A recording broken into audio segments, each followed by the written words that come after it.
upon a time, there was a young foreign exchange student that was given a very odd and truthfully a project he really did not like. You see, this young foreign exchange student was asked by his teacher to write a one-paragraph, well, one-page, really, one-page assignment of what he was thankful for over Thanksgiving. And truth be told, the young foreign exchange student found it very difficult to write that paper. Night after night, he would sit at his desk at his host family and just could not come up with anything that he was thankful for. The truth was that he was very sad. He missed his home, he missed his family, and found it odd to mingle with the American culture. He had been in America now since the summer and found our customs very odd. He found our 4th of July service a little over the top, and found our Labor Day to be virtually useless since all the workers still had to work. Then, of course, he entered Halloween, and here he was with his host family who were Christians, and yet they dressed their children up like demons and devils to go out and get candy and trick or treat, and did not understand this strange custom. And now came Thanksgiving, and all he knew was it had something to do with a group of early settlers who seemed to have eaten turkey with a group of locals. And he didn't understand what was going on. And so night after night he sat there, couldn't think of anything to write. Same thing until the Sunday before school was about to start again. And again he was sitting at the desk, trying to find something to write. Right before midnight, something popped into his mind, and he wrote it down. That next Monday, as the teacher was going over the sheets and list of papers given by the students, she came across one that seemed awfully short. And when she found it, it of course read, "This Thanksgiving, I am thankful that I am not a turkey." He may not have been happy, but there was something he was thankful for after having witnessed Thanksgiving. He was happy he wasn't a turkey. It's not a good day to be a turkey on Thanksgiving. As you all can guess, today we are talking about Thanksgiving. And for most of us, as it is in my family, when I think of Thanksgiving, I think of two F's, family and food. You know, Thanksgiving is a big time when my family gets together, and I believe it is for most of us. It is a holiday of family get-togethers, family getting together, and like all family gatherings, you've got to have the second F, and that is food. They go hand in hand, and of course, who isn't waiting for the turkey? Hope it's done right and not dry. And who's not waiting for the sweet potato pie or pumpkin pie or whatever other pie we plan to eat during this time? I don't eat the cranberry sauce, so I ain't going to bring that up.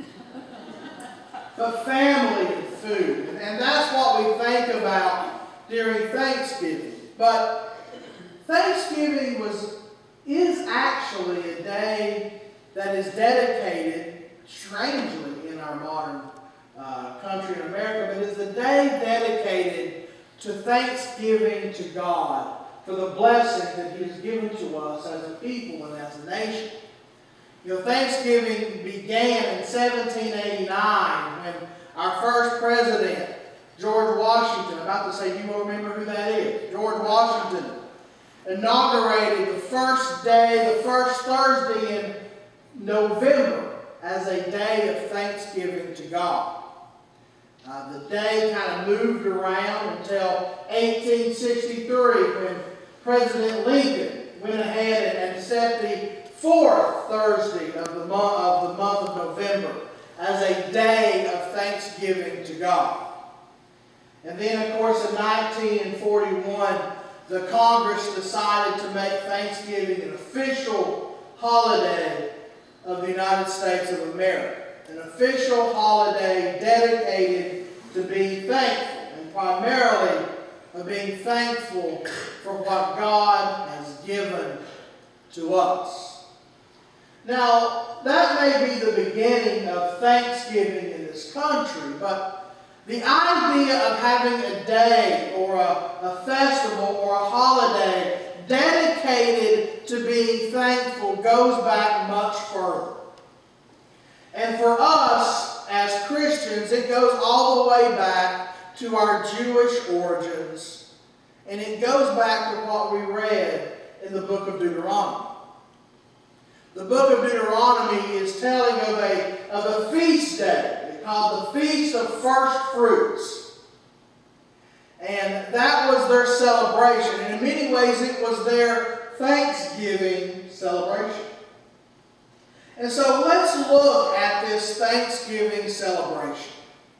And let's look and see if there's some clues in their celebration that might help us in our Thanksgiving celebration to make our Thanksgiving a little bit more rich.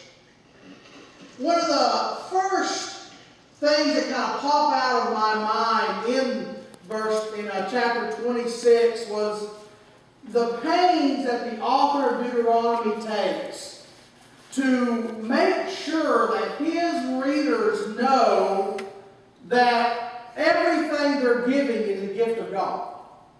You know, in verse 1, the land that our God has given to us.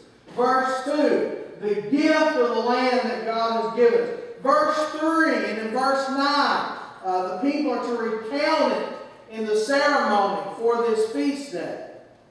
4 times in 11 verses, the people are told that what they are giving are gifts from God.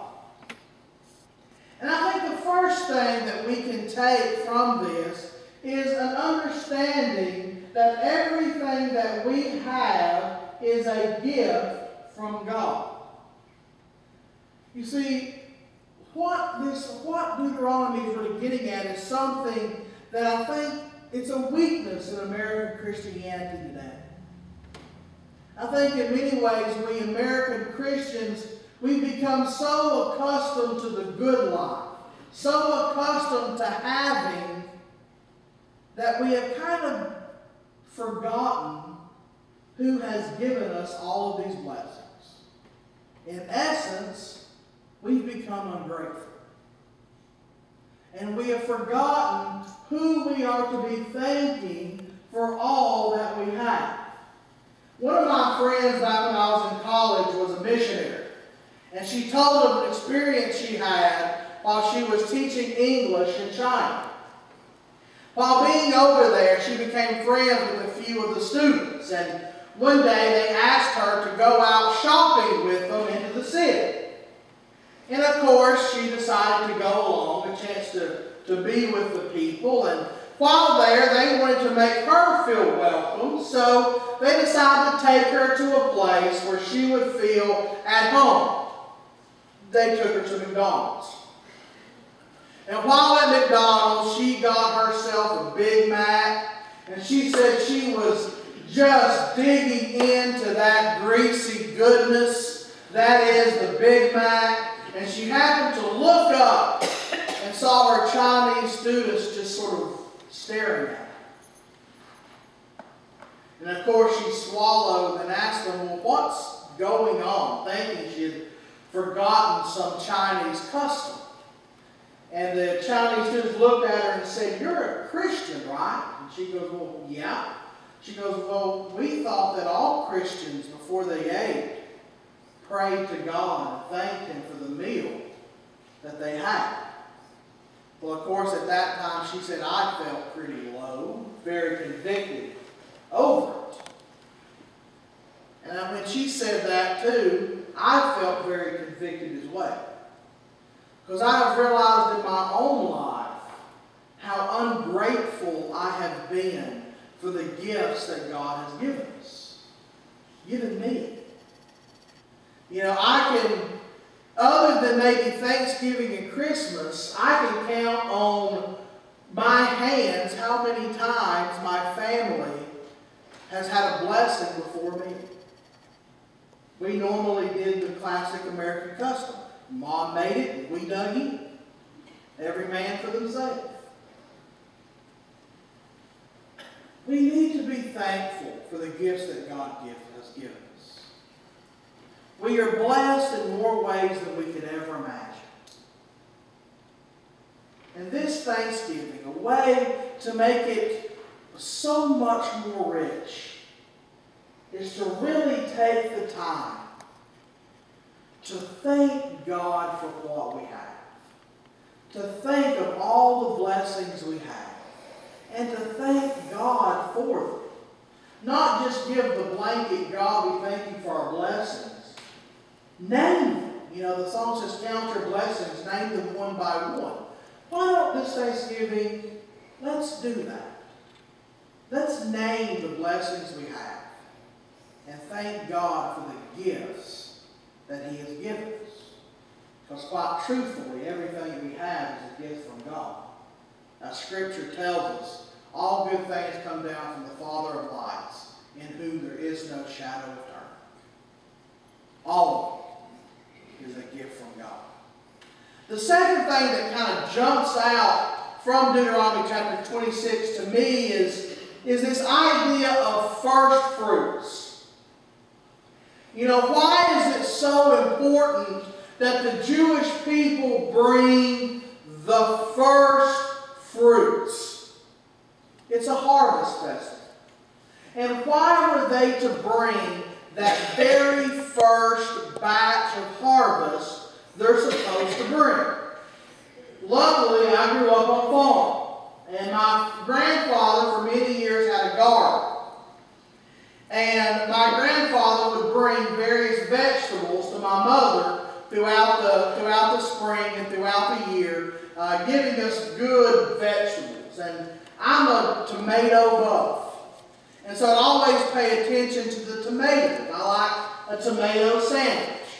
Tomato, mustard, and cheese. That's a Corey Miller tomato sandwich.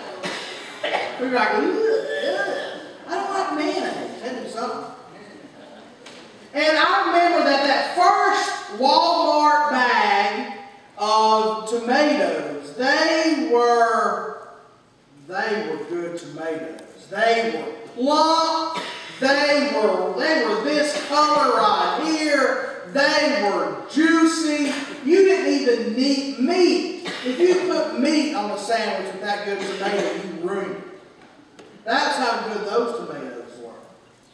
But I found out that as each successive bag came, the quality got less and less. Yes, there were a few of the plump and red tomatoes, but mixed in were the kind of orangish colored tomatoes. And there were also the kind that were kind of had a little, you ever seen them where they had a little brown rims or something? I don't know what in the world they are, but kind of like scars. You had little scarred tomatoes. And then they got smaller. You know, you got little teeny tiny tomatoes. And I remember asking my grandfather, I said, Papa, why the tomatoes, why do they get worse with every bag? And of course he said to me, he said, Homer, that's his nickname for him. He said, Homer, actually Knothead. Knothead? That's what he calls me, Knothead. He says, Knothead. The reason they get worse is because I pick the best tomatoes first. You see, the first fruits is the best. When you go to, maybe Steve could tell us here, but when you go looking to do your crops, do you not pick out the best field and do that first? Say it loud now. Yeah. Leon, would you say the same thing? After two farmers I know, would you say the same thing? You pick the best and do that one first? The first fruits is the best. And God was calling on them to bring the best they had. The stuff